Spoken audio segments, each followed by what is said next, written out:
Hello everyone from a very hot and humid place here in Japan, where I finally found the time to make a new video about Cinema 4D Release 20. My name is Orestes, and well, Cinema 4D 20 is an especially exciting release for me because it comes with not one but three hero features. And these are the node-based material system, the volume system, and the fields. But then the other features that come next to them, which don't get as much attention, are also quite useful and practical, such as the CAD file importer, the multi-instances, the pro-render improvements, and the motion tracking improvements. But also all the other smaller things are also quite interesting and useful, such as the alembic improvements and many more. So I thought I will start by making some small tutorials that use the new features in a practical way. And I will start with a new volume system. So the new volumes is a very intuitive toolset that is using a voxel-based workflow based on the OpenVDB library to create models like you could never do before in a very intuitive way. You just throw all the objects you're thinking about combining together. It doesn't matter if they're polygon objects, if they're generators, if they're particles or whatever, you can use everything together. And yeah, this is an especially fun and intuitive workflow, but it's very powerful at the same time because it's procedural. That means you can make changes, you can make iterations on your models. So it can be used for very simple modeling until use cases like for animation and VFX as well. Because if you make changes, that means you can make animations. And yeah, of course it has a lot of powers. It also has some limitations. So let's go ahead and try to build a nice, fun procedural setup. All right, so the coffee is ready. And we can get started.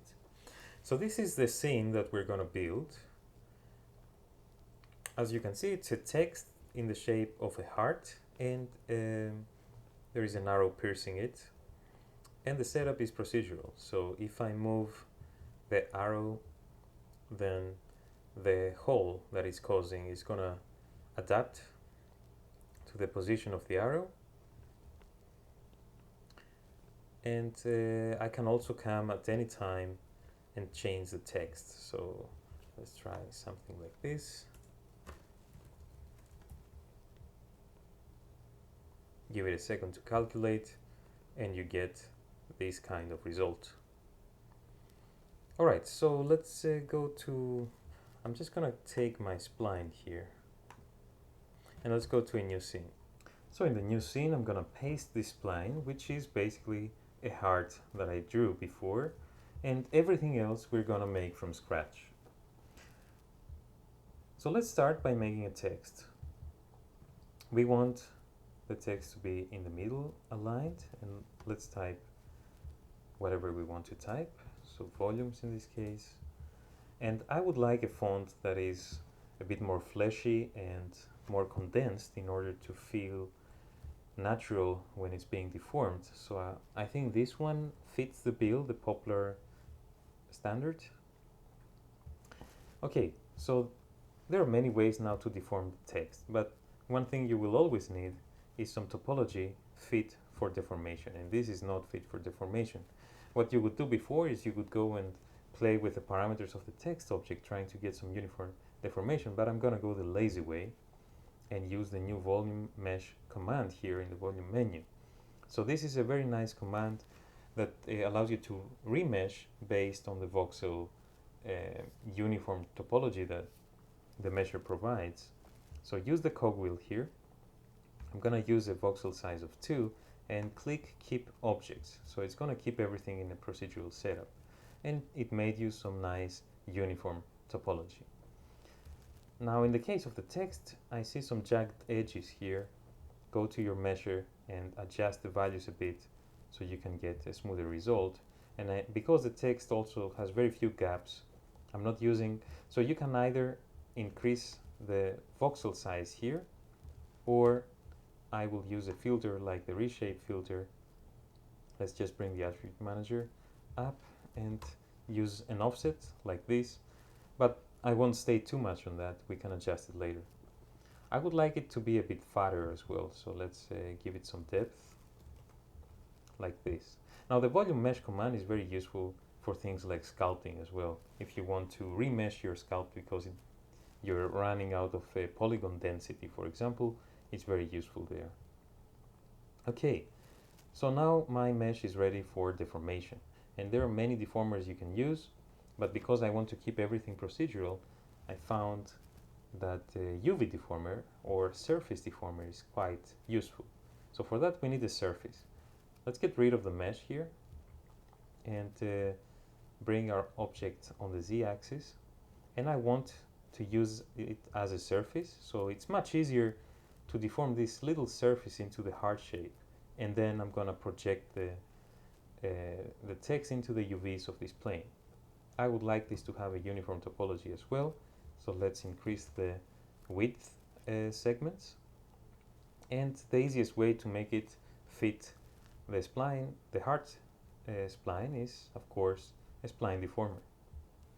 Okay, so the spline deformer needs an original and a modifying spline. Of course the modifying spline is the heart, but I also need an original spline that starts with a shape similar to the one in the object.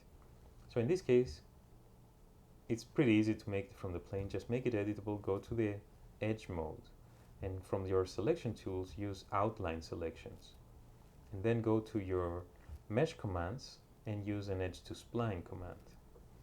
Alright, so let's take this spline. This is gonna be my original spline. Let's hide the plane. And the other thing you need to be aware of is where the spline starts and which direction does it go. So it goes from white to blue, so this is the first point, and it goes on a counterclockwise direction. And if I take a look at my heart, this is the first point, and it goes on a clockwise direction. So I need to make this spline to match. So let's first of all reverse the sequence of the spline, and then select the point you want to be the first point. So something that is as close as possible as the point of the spline there, either this one or this one. So let's try this one, and yeah, let's make it as the first point. Alright, perfect.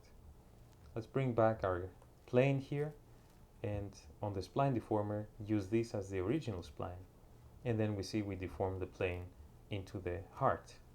But the topology is pretty horrible. We see inside it hardly changed the topology at all, so I'm gonna have to relax it a bit. Let's bring I don't think the radius helps. Let's try this as well. It actually does help, but not in the way I would like, but it's it's getting us closer. So let's bring it over here, and then I will relax it. So let's bring a smooth deformer now, like this, and we're getting some pretty neat topology right now. Let's reduce the stiffness, and I can crank up the subdivisions even more, so we're getting a very nice topology here. Let's see. Alright, so I think around 50 is okay, it's good. Alright, let's bring back our text.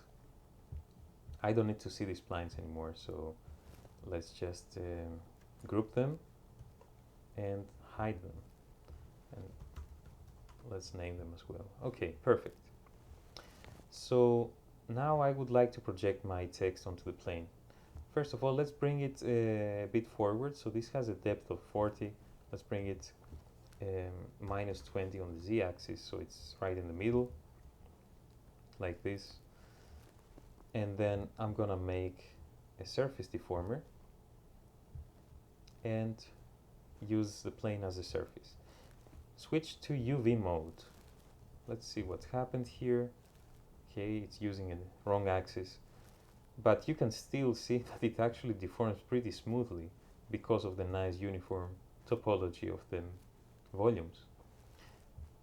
In any case, so we need to change the plane here. From XZ we want the XY plane here, so let's change that, and then we're getting our text. Perfect.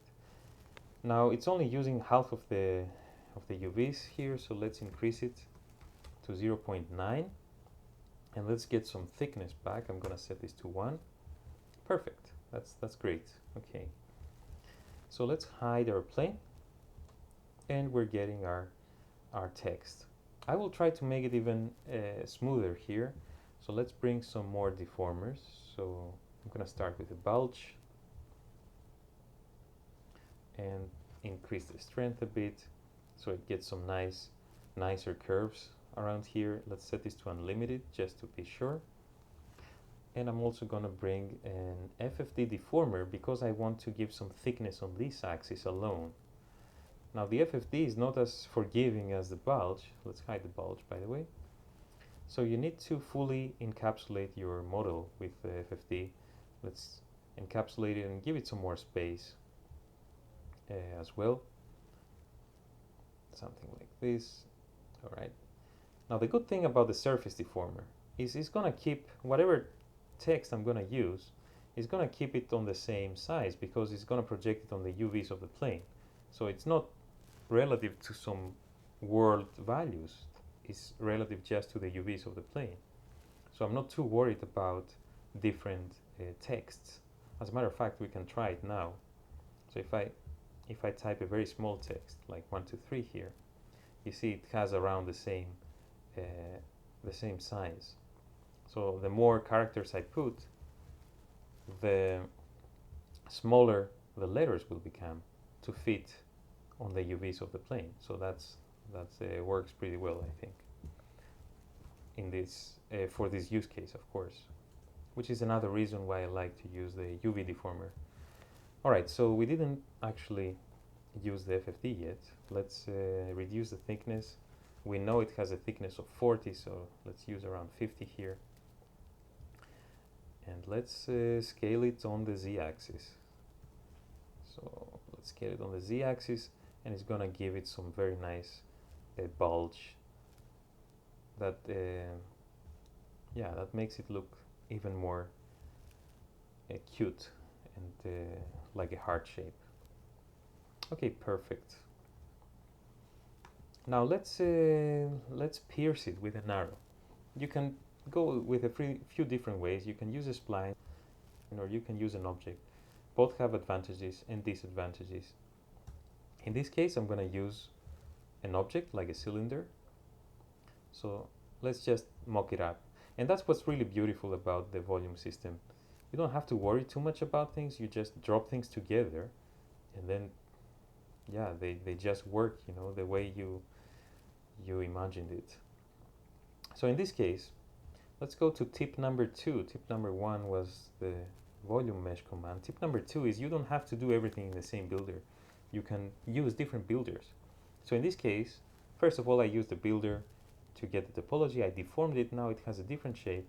And if I wanted to interact with my mesh here, I'm going to have to make a new builder using this new deformed shape that I made. So this builder, if I dig into it, there is another builder inside, but I don't worry about that. I'm just getting the final result of the first builder. Alright, so if I drop the cylinder in here and I go to my builder, I can choose how I want to combine it. I can subtract it, and then I create these holes on the mesh, on the volume basically. But now I don't see my cylinder. I can make a copy of the cylinder, but it keeps things more synchronized if I make it into an instance. So let's just make an instance, and I'm going to use the instance to subtract in here. So let's set the instance to subtract, and now I have both my model and it created a hole inside the text. And basically we're almost done here. One thing is that if I move the cylinder now, it won't take the instance with it because the instance have a different matrix. Now to fix that, I can apply a constraint tag and constrain the position, scale, and rotations. So just the position and rotation is enough in this case. So now if I move the cylinder, the instance is constrained on the cylinder and it's moving with it. Alright, perfect. Actually, I can mesh the second builder here. Let's go to our volume and build a mesher. And here we are, we're almost done. Now, because of the nature of this model, and I'm using a bit lower resolution to keep things interactive on my dual core laptop here. By the way, the volumes are multi-threaded, so if you have a powerful computer, it's going to go faster.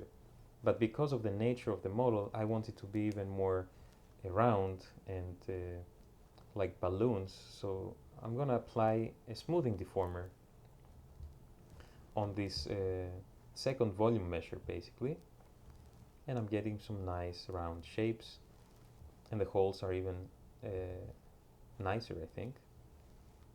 Perfect. Okay, so let's build the arrowhead. You can use whatever you want. I just use the pyramid here, and I'm just gonna group the cylinder on itself and drop the pyramid under the cylinder. So a nice new addition is if I right click, I get the reset PSR command here, which is super useful. So finally I can access it very easily. Alright, so I'm just gonna drop it over here. Now something worth noting is that the pyramid doesn't have bevel. So in order to create a fillet, we can go the lazy way again and use the volume tools. So first let's unparent it, because the volume mesh commands needs a neutral parent at the moment.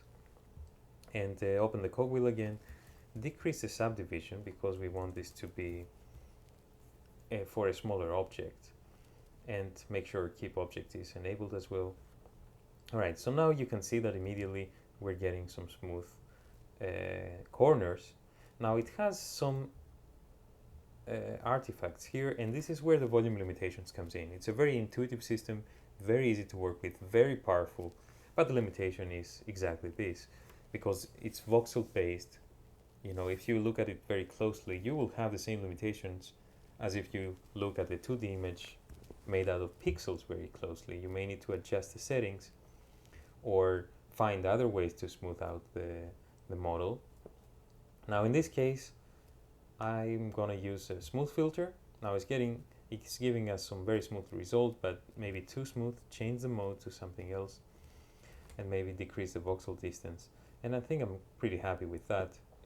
Now if you want it to be even smoother, depending on how far you're gonna see it, you may need to more of those increase the resolution here by decreasing the voxel size. But anyway, I'm happy with that. So next, to do the feathers, I just did it very lazily again. I just drew a few splines, so let's get our sketch here. I'm sure you can find other better ways to do this, but yeah, this is just how I did it. So we can just draw some splines and then we can combine them with the shaft of the arrow here. So let's just bring it on the cylinder as well, and both of them, select them, and with Control and Alt I'm gonna drop both of them under a volume builder here. Let's decrease the resolution again. If I select the spline, it has special properties because it's a different object. We can increase the density, decrease the radius. It's kind of like a sweep. So yeah, let's try this. And I'm gonna add the smooth filter again to mesh them better. If I go to the front view, I can still edit my spline after the fact. So yeah, let's first of all mesh it so we can see something with the wireframe view here. And get our spline, and now I can still edit this as such, maybe unite them a little bit. That depends on what you're trying to achieve. So I'm gonna stay with that, I think. Let's just keep it simple. Alright, now actually I changed my mind. I'm gonna unite them again. So let's bring it over here, and then we have another point over here. Alright, maybe something like this. And because I'm using different volume objects, you can apply different materials on them. So let's name our group arrow here, and let's make some materials. So this is for the text. Let's make another one for the arrow, and just let's give it some colors.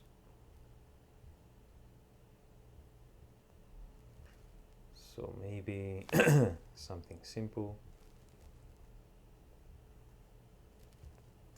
Well, for the text here, I'm gonna give it some deep red color, like before, with some nice shiny reflections, like this. And you can give a different material to the arrowhead as well, since it's a different mesh as well. So not sure what color, but let's try something like this.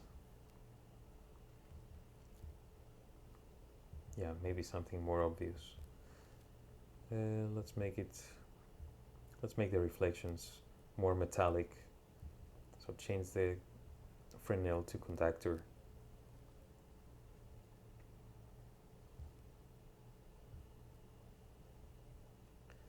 Alright, so that's basically it. The whole setup is still procedural, and I can come at any time, like we said, and we can change the text, or we can change the arrow, and everything will update automatically. Alright, I hope you enjoyed it. I'm looking forward to make more of those, and I will see you next time.